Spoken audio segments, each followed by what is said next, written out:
Hast du auch das Problem, dass deine wunderschöne Lockenmähne einfach nicht lange hält? Dass du innerhalb von ein paar Stunden nur noch ein paar ausgehangene, traurige Strähnen in der Gegend rumhängen hast? Dann ist dieses Video für dich. Ich zeige dir heute meine liebste Technik für mehr Halt. Es handelt sich um die Masters-Technik. Die Masters-Technik ist übrigens benannt nach Sarah Masters, derjenigen, die diese Technik erfunden hat oder eben zum ersten Mal tatsächlich, ich glaube sogar hier auf YouTube, in einem Video das erste Mal benutzt hat. Und ich zeige euch jetzt, wie sie funktioniert, denn mit dieser Technik schaffe ich es, dass meine Haare wirklich bis zu 3 Tage ohne Refresh super halten. Und die Technik funktioniert so. Zuallererst richte ich mir 2 verschiedene Gele her.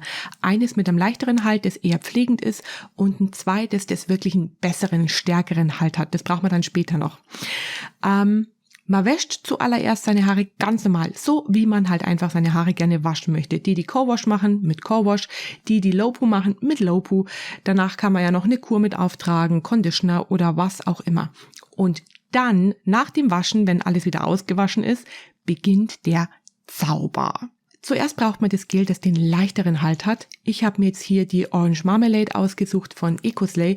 Das ist einfach für mich so ein Go-To-Gel. Das geht immer.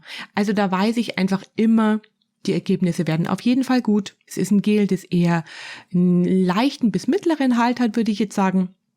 Und ist auf jeden Fall eher pflegend. Dieses Gel mit dem leichteren Halt wird jetzt erstmal auf die Haare aufgetragen. Danach squishe ich die Haare immer nochmal wirklich gut, dass sich so diese Lockenbildung so ein bisschen aktiviert, dass meine Wellen einfach so ein bisschen schon herauskommen.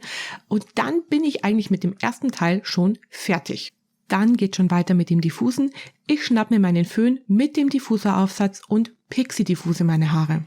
Wichtig ist, ich diffuse sie nicht komplett trocken, sondern nur, bis sie ungefähr so zwischen 70 und 80% trocken sind.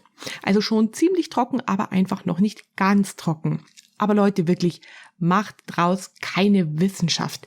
Achtet darauf, dass eure Haare schon gut angetrocknet sind, aber ob sie jetzt zu 70% trocken sind oder zu 80% trocken, bleibt sich jetzt unterm Strich wurscht. Es geht um das Prinzip, sie sollen gut angetrocknet sein, ordentlich angetrocknet, aber noch nicht ganz trocken.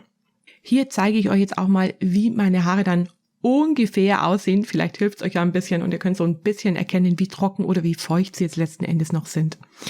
Dann geht es auch schon weiter mit dem zweiten Gel. Ich habe mir jetzt hier den Jello Shot ausgesucht von Ecoslay, einfach weil diese 2 Produkte für mich unglaublich gut funktionieren in Kombination.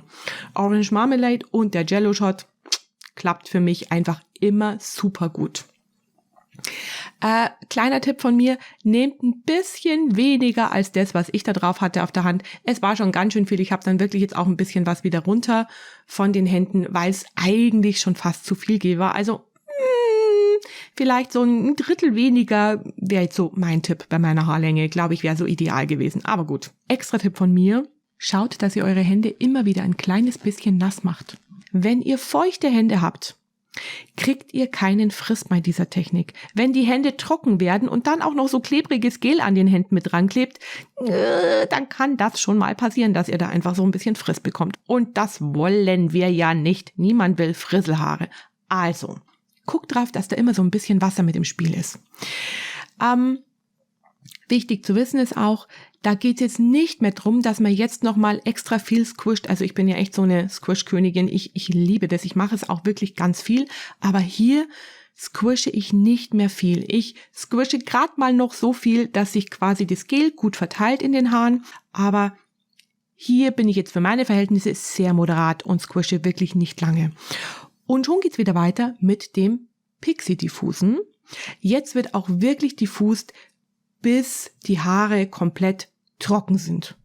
Wenn die Haare dann fertig diffust sind, muss nur noch der Cast entfernt werden. Ich entferne den am liebsten mit entweder Brokkolisamenöl oder sowas und ich klatsche ihn meistens aus. Manchmal streiche ich ihn auch noch ein Stück weit aus, ein bisschen, je nachdem. Ich verlinke euch auf jeden Fall das Video zum Cast entfernen für alle, die es noch nicht gesehen haben. Ich zeige euch jetzt auf jeden Fall auch noch, wie meine Haare mit dieser Technik nach 3 Tagen aussehen. Und ja, was soll ich sagen? Also ich finde es einfach wirklich Bombe dafür, dass ich ja auch wirklich nicht refreshe. Also das sind 3 Tage ohne Refresh, nur in der Früh aufgeschüttelt, aber ansonsten mache ich wirklich nix. Ich zeige euch jetzt sogar noch den 4. Tag. Wenn ich nur zu Hause gewesen wäre, glaube ich, hätte ich das einfach so gelassen und gut wäre es gewesen. Aber für die Arbeit war es mir jetzt dann doch nicht mehr schick genug am 4. Tag. Das heißt, ich habe mir dann die Haare so ein bisschen zusammengemacht. Wenn euch übrigens interessiert, welche Frisuren, einfache Frisuren, ich bin echt ein totaler Honk, was sowas angeht. Also wenn es bei mir irgendwas, was auch nur annähernd wie eine Frisur aussieht, geben soll, wird es sehr einfach sein.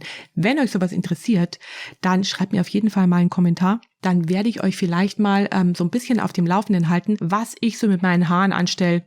Ja, wenn sie nicht mehr gut aussehen und trotzdem gut aussehen müssen. Übrigens, bevor ich es vergesse, ich lasse immer gerade hier unten so ein bisschen Cast drin, denn ein guter Tipp für mehr Halt oder für einen längeren Halt ist, lasst ein kleines bisschen was vom Cast drin. Nicht so, dass sich jeder denkt, wie sieht denn die aus, sondern einfach nur so ein kleines bisschen, um dafür zu sorgen, dass diese Castschicht eure Bündelung ein bisschen besser hält.